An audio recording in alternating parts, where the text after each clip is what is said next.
અમરેલી જિલ્લામાં વહેલી સવારે ગાઢ ધુમ્મસ છવાતા હિલ સ્ટેશન જેવો નજારો જામ્યો છે। ફૂલ ગુલાબી ઠંડક સાથે ભરબપોરે ઠાર પડ્યો છે, ત્યારે શિયાળાની શરૂઆત સાથે અમરેલી શહેર અને જિલ્લામાં હિલ સ્ટેશન બની ગયો હતો।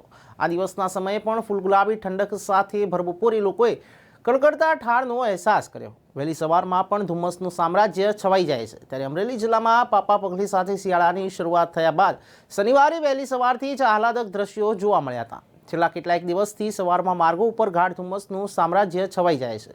વાહનોએ લાઇટો ચાલુ કરીને પસાર થવું પડે છે, ત્યારે મોડી રાતથી ઝાકળ વર્ષા શરૂ થઈ જાય છે। શનિવારે સવારથી જ વાદળછાયું વાતાવરણ હતું અને ઠારના કારણે એકદમ ઠંડક પ્રસરી ગઈ હતી। બપોરના સમયમાં વાતાવરણ ઠંડુ જ રહ્યું હતું, જેના કારણે ફૂલ ગુલાબી ઠંડી સાથે લોકો જાણે સિમલા મસૂરી જેવા હિલ સ્ટેશનમાં આવી ગયા હોય તે પ્રકારના આહલાદક વાતાવરણનો અહેસાસ કર્યો હતો।